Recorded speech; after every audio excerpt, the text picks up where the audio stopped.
Louisa's got a story in her own right.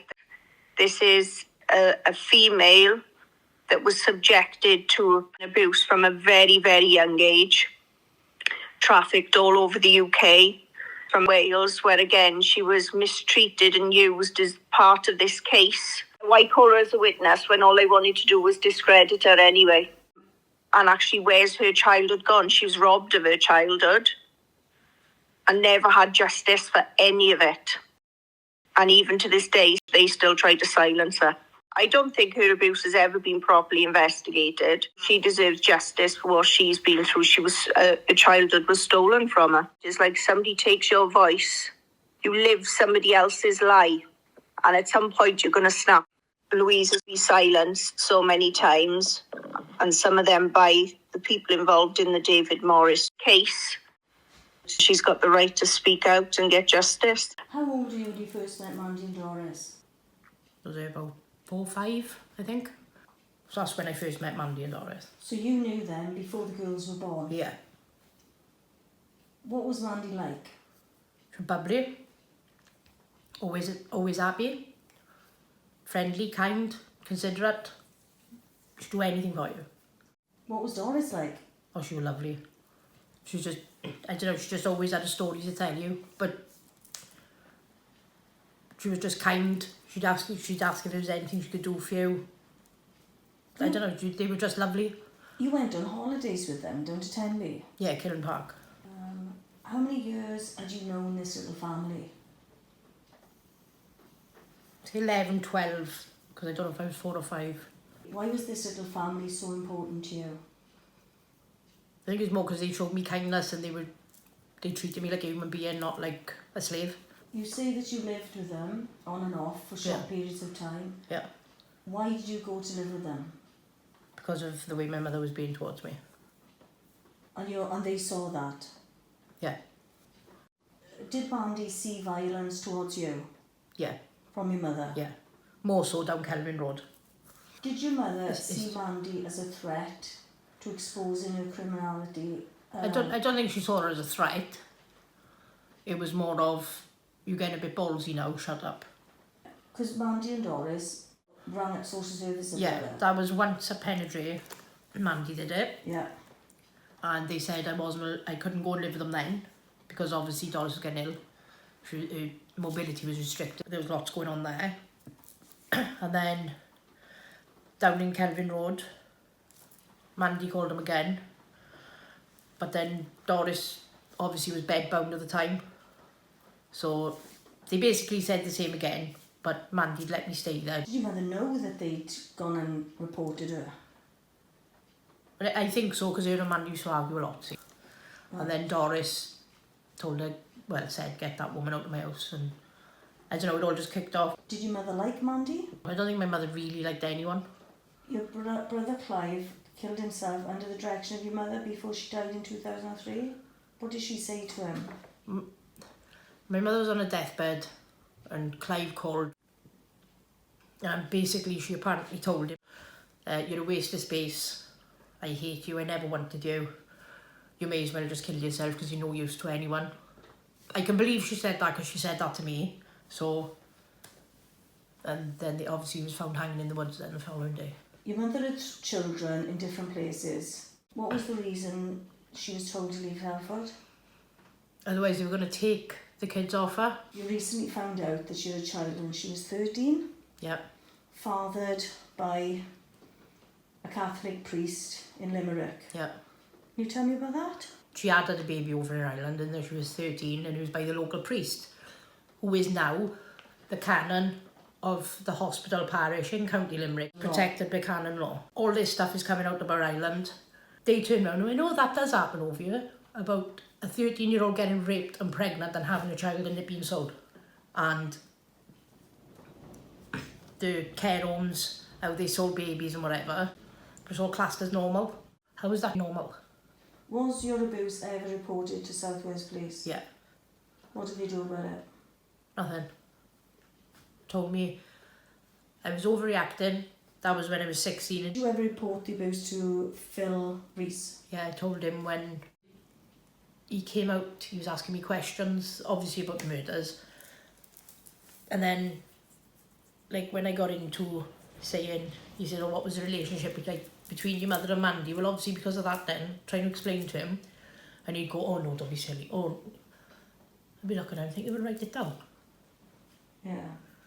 He didn't, oh, that's not relevant, that's not relevant. Do you know what I mean? Did you say that your mother came to see you as well? What was her reaction to you? Because you were obviously upset. What are you doing here? I got the firemen looking for you. Did she comfort you? No. She told me stop crying, they're not my family, I didn't have to cry. You were extremely neglected as a child and failed by services meant to protect you. What do you believe could have been done differently? A lot. They could have listened. They could have taken into account her history with her children in Shrewsbury, because she was under social services up there.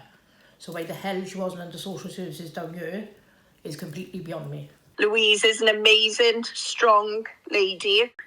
In life, not many people experience a tenth of what she's been through as an adult, let alone as a child. Look at her in awe. She's survived and has come out to tell the tale. There's not many people that will have gone through that would still be alive today. Since our last appeal, a host of new clues has emerged. So it's Saturday, the 26th of June. It was a memorable afternoon in Wales when the national rugby team beat South Africa, the first time in 90 years. But it was a terrible night in Kelvin Road in Clydach in Swansea.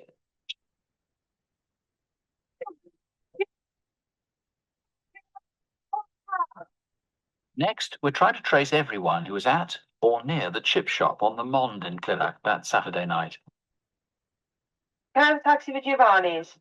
Yeah, as soon as you can. Okay, cheers. But I don't know why she's stuck in my mind. I just remember seeing her sitting on the wall. She was dark, she was tan, she was a pretty woman. She had quite a lot of jewellery. You noticed the jewellery.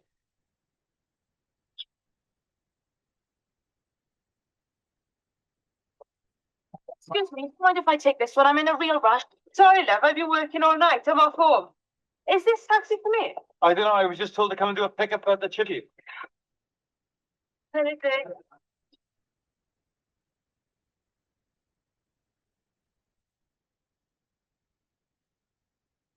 Who was this woman? Again, she's crucial to the inquiry. A few minutes later, the cab got back to the Mond. A taxi, love? Yeah. 5, black wavy hair, quite conservatively dressed, nice smartly dressed, petite. Where to? Kelvin Road. You see the rugby then? Huh? 29-19, 10 points for the South Africans. I tried to have a conversation, she just totally blanked me. Strange, because normally we only get 1 or 2 words out of people, but nothing at all.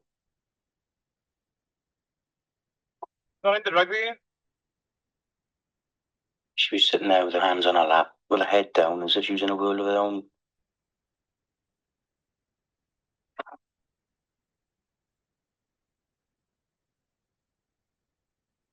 Still do here. This is outside Mandy's house.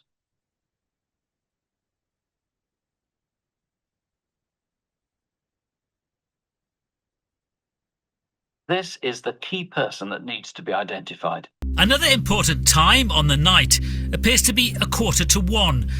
A neighbour told detectives she'd seen someone actually entering 9 Kelvin Road. But significantly, that person was never identified. I heard a vehicle come from Gatlionin Road, across the road, and it sounded like a very heavy diesel vehicle, and I heard it stopped and then the door slammed. Neighbour Rosemary Jones says the car pulled over outside the house and someone got out.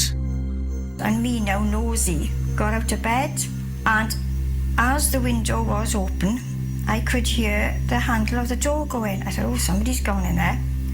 Within seconds, the light went on in the front room, and then the light went on upstairs on the landing, and of course the light shone into the hall, and with that I saw the shape of somebody's head. She told police what she'd seen the very next day, and they made repeated appeals for the person who'd entered the house and the car driver to come forward. But they were never identified. Martin, plainly, the woman got by the taxi is the person you have to eliminate above all. You've just got to find her. Now, the fact is, she hasn't gone to any of the neighbouring houses, so presumably she went into number 9. If so, she's going to be very frightened about coming forward. She's going to be into this up to her neck. Well, she shouldn't be frightened. If she had no part to play in this murder, she should come forward and contact us. It's as simple as that, really. Now, I would ask, it took us 5 weeks to trace the taxi driver. It may take us some time to trace her, but we will trace her and we will speak to her. So please, if she is listening, or you know who she is, contact us immediately. Now, presumably she hasn't come from very far afield. You didn't have her own car or anything. So for people in that general area, just give us the best description you've got of her. She's quite tanned. In fact, the e-fit doesn't do her justice. She is described as being quite attractive. She's about a size 12. She was wearing black clothing that night and a lot of gold jewellery. Based on the evidence we have, and let's deal with them in the appropriate fashion. After the horrific murders, Louise asked Detective Phil Rees for help in getting away from Christina, but this response was swift. You can fucking stay with your mother. Christina Pugh ensured that the light of guilt would not shine upon her. She attended interviews in the police station where her daughter is being cross-examined. She shouldn't have been there. She beat her up, black eyes, intimidated her, and she was allowed to be in those interviews. Okay, this is a tape interview with Louise Pugh. I'm Detective Constable 3199 Simon Elms. Louise is here. Louise, can you just identify you too? Louise Andrew, date of birth 35th 83. And her mother is also with us. I'm Christina Pugh. And she told Louise what to say and what not to say. You said before I bed, you can't remember to tell me one thing. I got something to say to you. She would say, you don't say that now. And then you tell me to tell the truth. Remember, tell me not to say anything. You know who to tell them.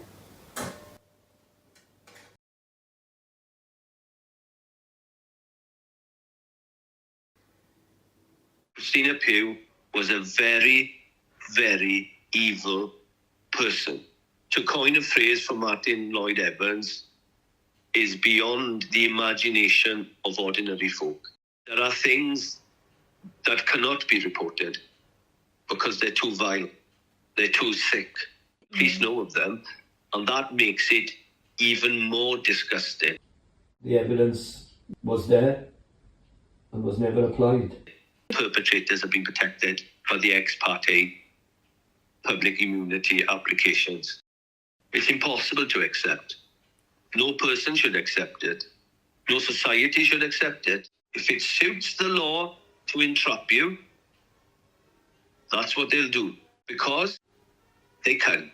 The public needed to be kept on side, and they were beginning to suspect that Southwest Police, me and everybody else, Martin, were trying to protect police officers, which was absolutely absurd, you know.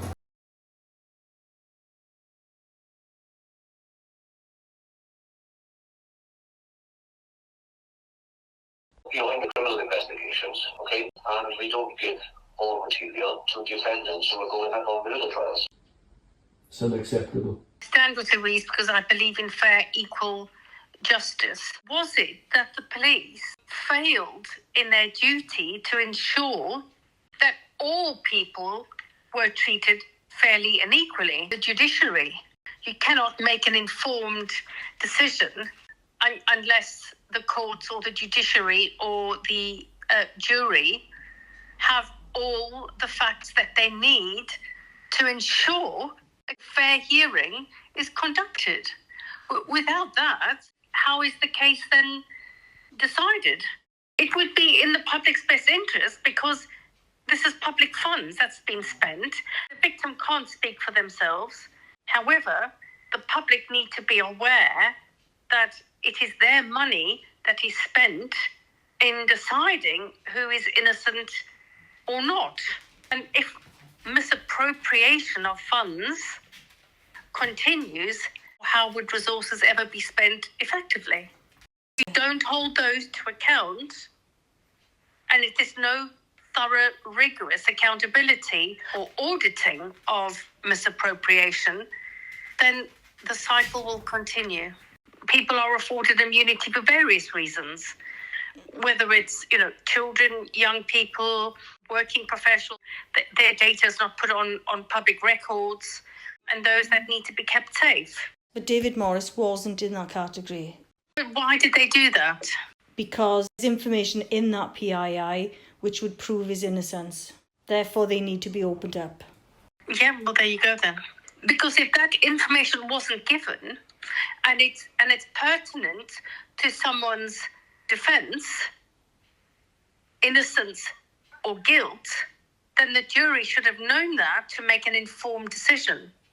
And oftentimes, the public are not aware of how cases are conducted. A judge can only rule on the evidence that's put before him. This is what many citizens fail to understand.